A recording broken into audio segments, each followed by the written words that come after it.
రాబోయే లోక్సభ ఎన్నికల్లో బీఆర్ఎస్ ఎక్కువ స్థానాల్లో గెలుస్తుందని ఆ పార్టీ సీనియర్ నేత హరీష్ రావు ధీమా వ్యక్తం చేశారు. అయితే బీఆర్ఎస్ కు వచ్చే సీట్ల సంఖ్య ఇంతే అంటూ కౌంటర్ ఇచ్చారు మంత్రి జూపల్లి కృష్ణారావు. ప్రజలు కూడా ఇప్పుడు ఆలోచనలో పడ్డారు. అంటే మనం 5 ఎమ్మెల్యేలు గెలవలేదు, 2 గెలిచినాం, మరి ఎంపీ ఎట్లా గెలుచుడు అనేటువంటి ఆలోచన మనం పెట్టుకోవాల్సిన అవసరం లేదు. పోయినసారి మీరు చూసిండ్రు, మన కరీంనగర్లో 7 ఎమ్మెల్యేలు మనమే గెలిచినాం, కానీ ఎంపీ ఓడిపోయినామా లేదా? అట్లే ఖమ్మంలో ఒక్కటే ఎమ్మెల్యే మనం గెలిచినాం, మన అజయ్ గారు ఎమ్మెల్యే గారు గెలిచిండ్రు. మిగతా 6 అసెంబ్లీలు కాంగ్రెస్ పార్టీ గెలిచింది.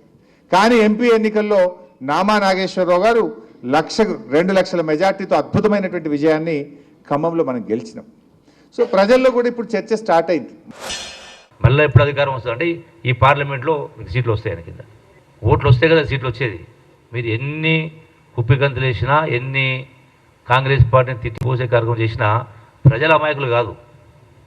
డెఫినెట్గా ప్రతిదీ అర్థం చేసుకుంటారు. మీరు ఇంత గొప్ప రాష్ట్రాన్ని, మంచి రాష్ట్రాన్ని అప్పుల కుప్పగా చేసి ఇలా పరిపాలన వ్యవస్థ పూర్తిగా దుర్మార్గం జరిపోయింది.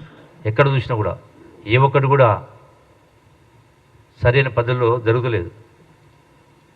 ఇంకో 3 నెలలే కదా, 3 నెలల తర్వాత రేపు పార్లమెంట్ ఎన్నికల్లో డెఫినెట్గా మహా వస్తే మీకు పూర్తిగా పక్క పెట్టకుండా 2-3 ఇస్తే ఇవ్వచ్చు ప్రజలు.